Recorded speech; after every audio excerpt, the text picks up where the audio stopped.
Hello everyone, welcome to What Does the Cat Say? And I want to get into streaming part 3.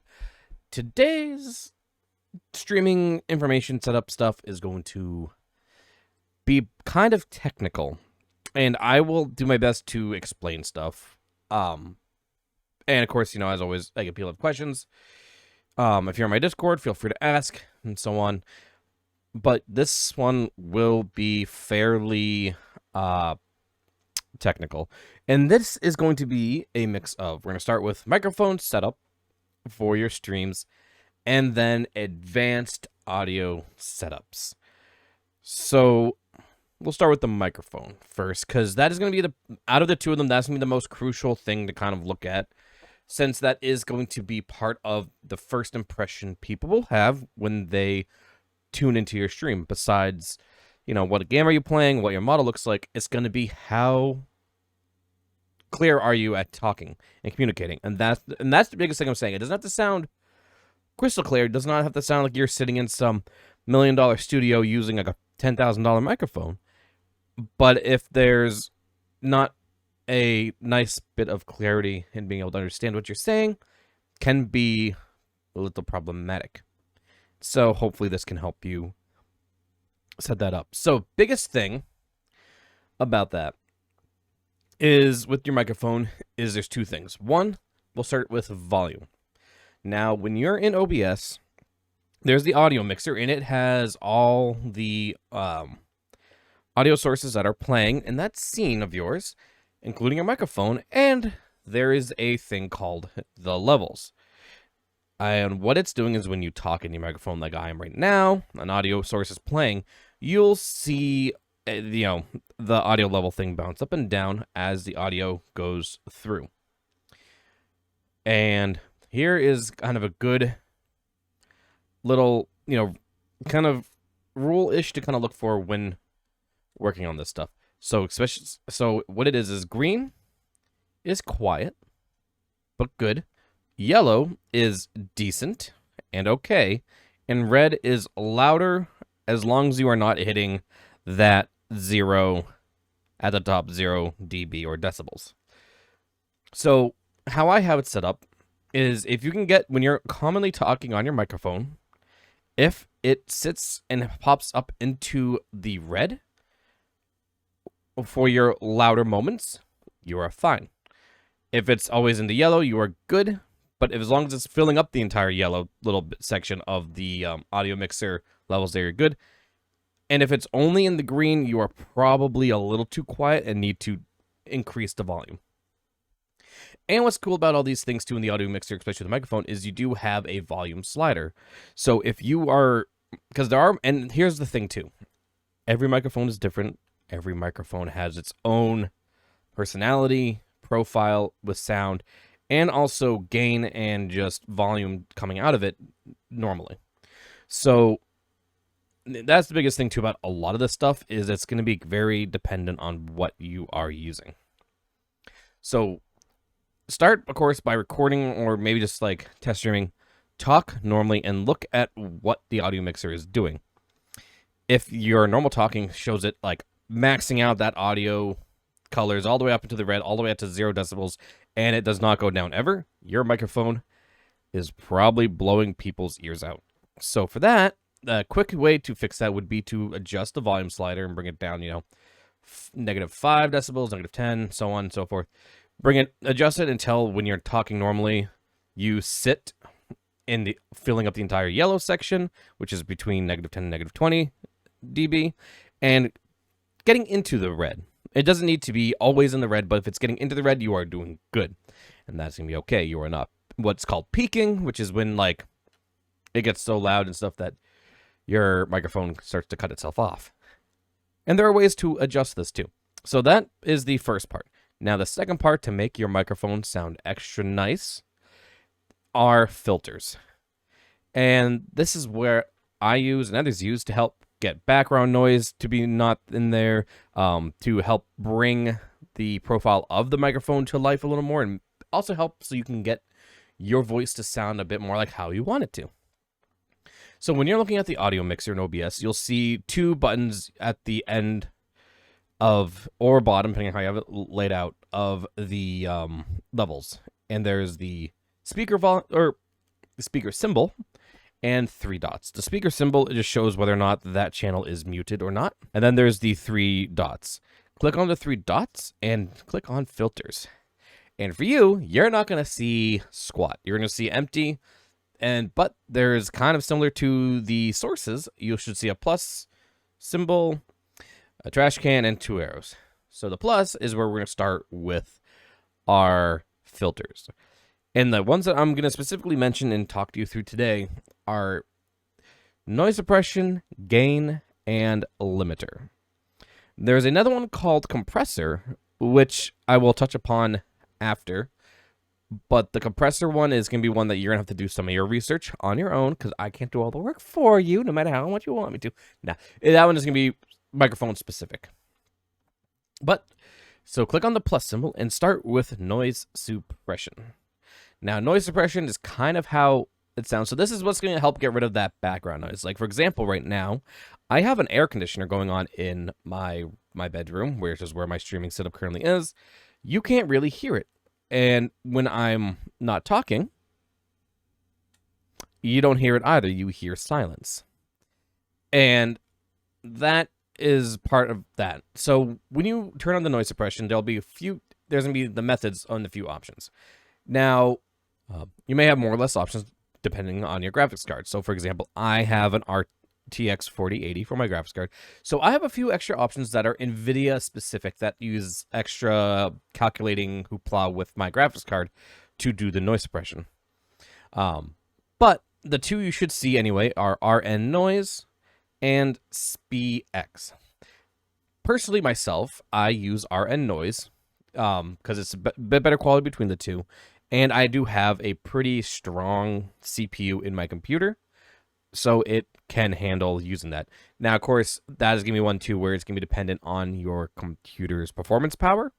So if you do have a slightly weaker graphics card, the SPX might be better.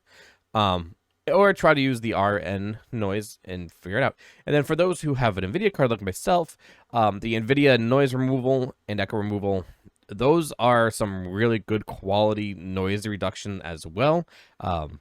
That uses the computing power of the GPU to better do whatever, witchcraft it has to remove the background noise.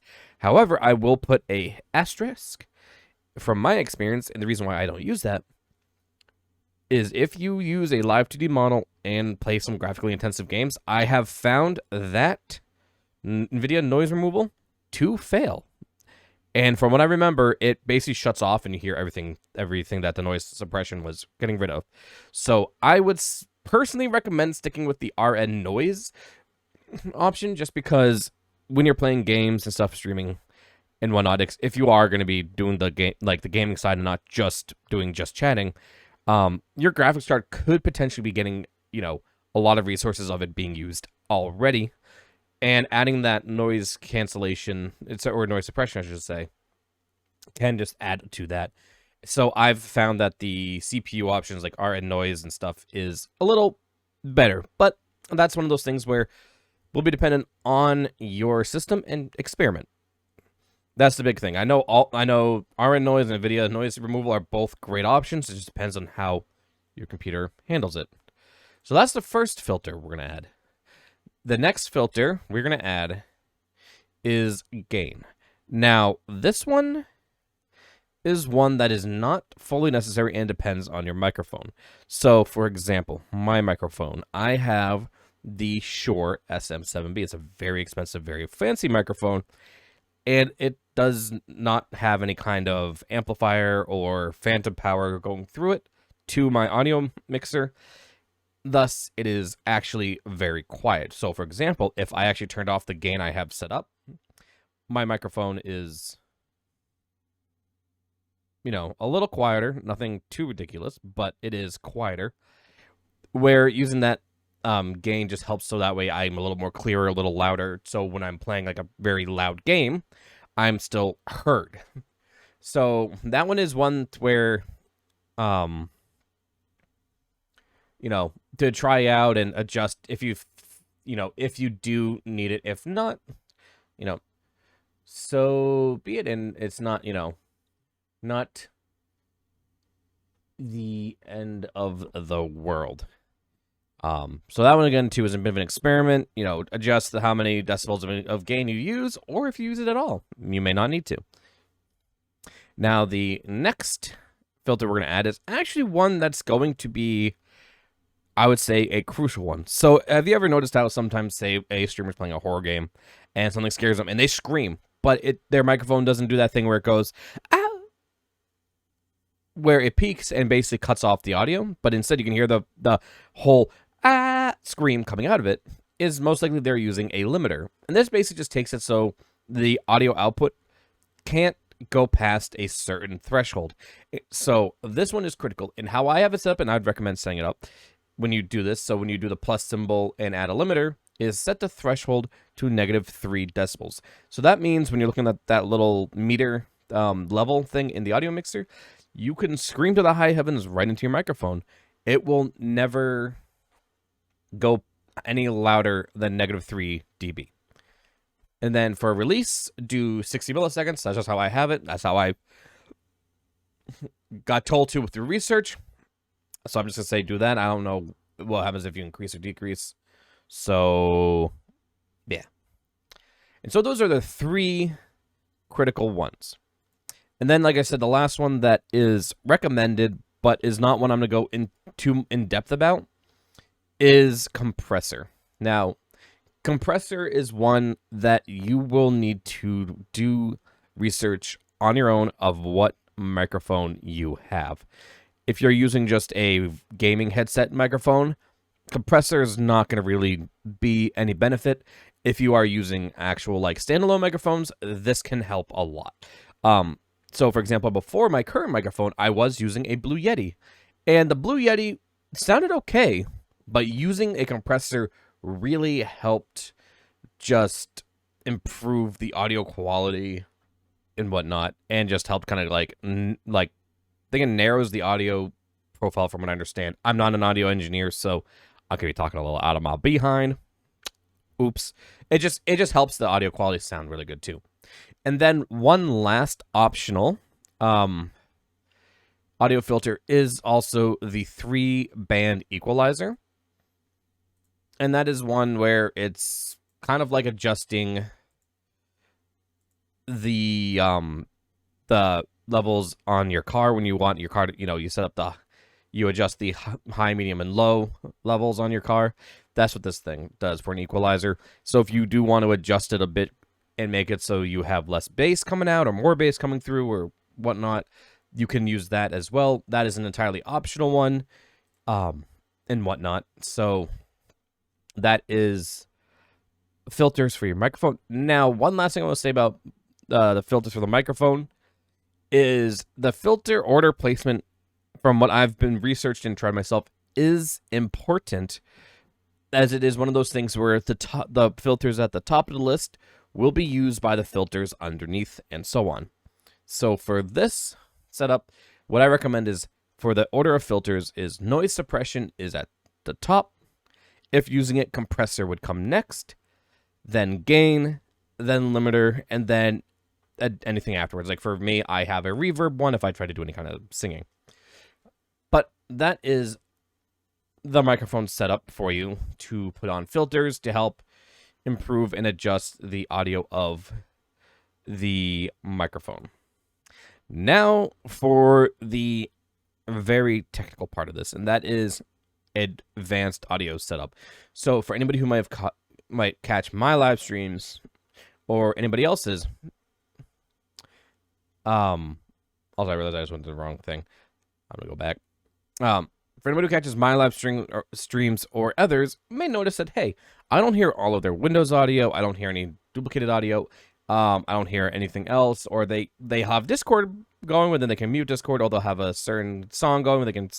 Or the big thing is, oh, they're playing whatever they want on Spotify. But when I go to their VODs later, I don't hear Spotify. How do I do? Well, the way we do this is we are actually not just running everything through the desktop audio channel. So for this setup, I actually have the desktop audio channel muted at all times unless there is a specific application I need to use it for, which is usually watching YouTube videos. For everything else, I use audio application capture, which one nice thing about using OBS Studio is it comes with a beta version of this already built in. And this is what I do when I'm playing my games and whatnot, and using it for also like sound alerts. For playing my games where I can adjust the game volume that you all hear while keeping it either loud or quiet in my ears. And also so that way there is perfect mix of volume of game to me talking, to Spotify playing, to other audio source, Discord if it's a group thing going on, and so on. And that is where the audio capture beta built into OBS is crucial and beautiful.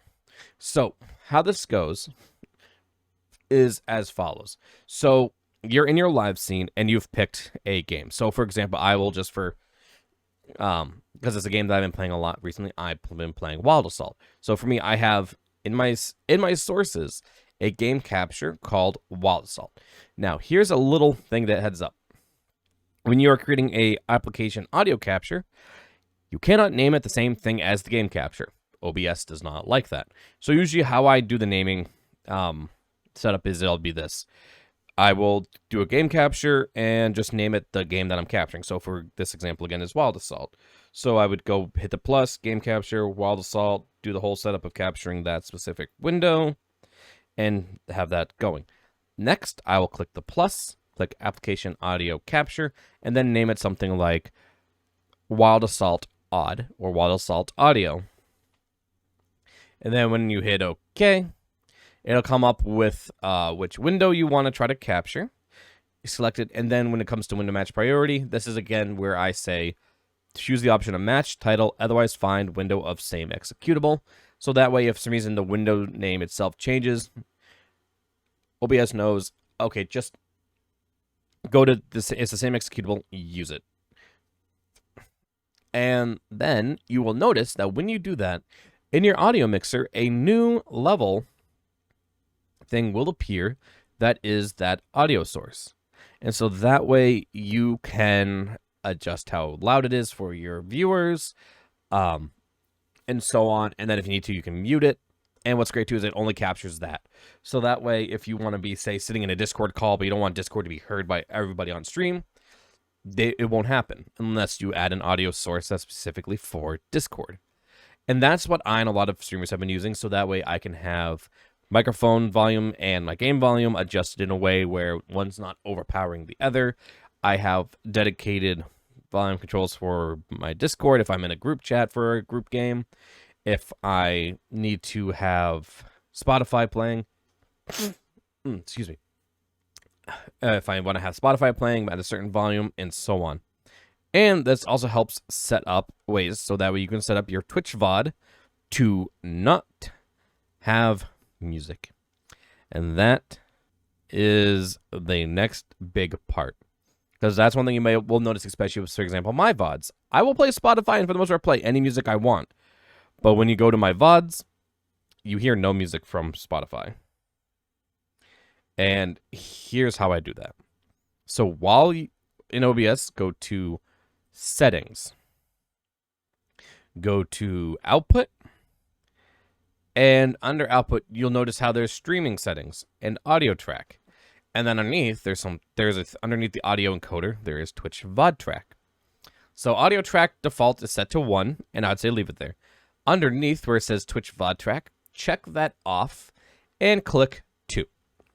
So what that will mean is that for anything for it to be heard by stream while live, it has to be in Audio Track 1, but the Twitch VOD will capture everything from Audio Track 2. Pretty straightforward. So do that, hit OK, and now go back to the audio mixer.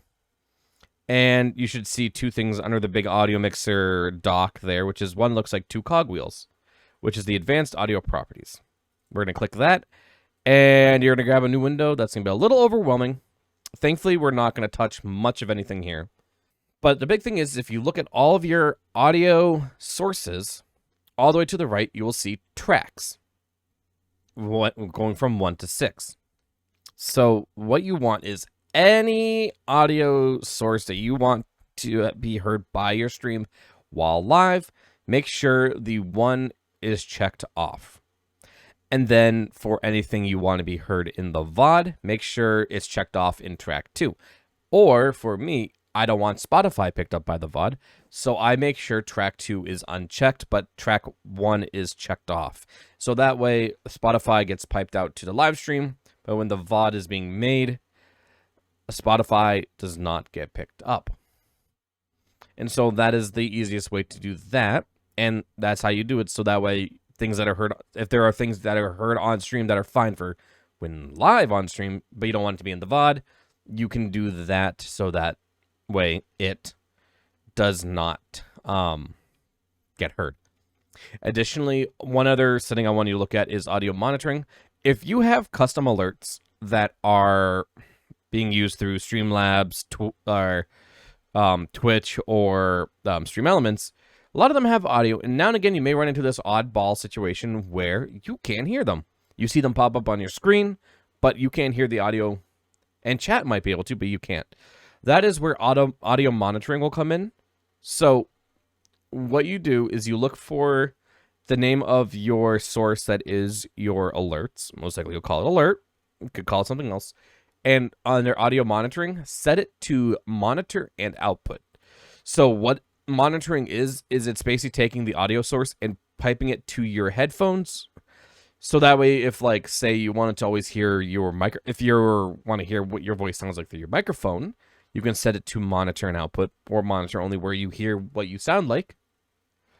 And which is through monitor only, or if you want to monitor something through your headphones and also let chat hear it, you do monitor and output. So if you are having trouble with sound alerts, select monitor and output, and then try to like make them run again, and most of the time you will be able to hear them, as long as the default monitoring device under the audio settings of OBS are set to the headphones that you have on your head. And with that, you will be able to hear everything. And that is right there how to do the more advanced audio setup here that I have and many others use with OBS.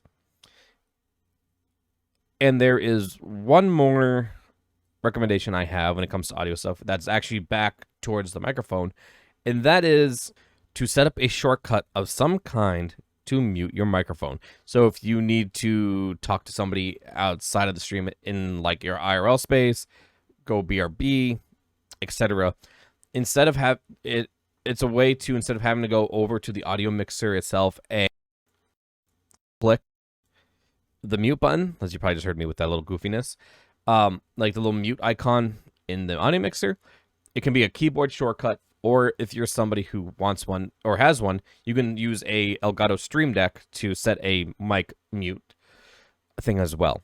And so for this hotkey, we're going to go back to settings, hotkeys, is look for mic, the mic /aux, and then you'll see mute and unmute.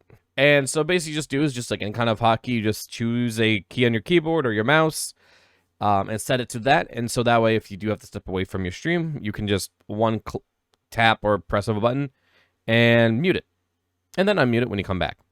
And so that way, again, if you are stepping away or if you need to talk to somebody who's in your IRL stream space, you can mute it so you don't accidentally, dox yourself or give out personal info you didn't want to give out. And that's the final thing there. And that's really it for advanced audio setup stuff. And what's nice is, thankfully, with OBS Studio, you don't have to do any more additional like plugins or add-ons to the program to do all this. It's thankfully built all right in. And yeah, that's it for this probably the third part of I don't know how many of I want to get into streaming. Going forward for a little bit will just be my normal podcast. And yeah, that is it. and appreciate you all listening, and hopefully I will see you all next time.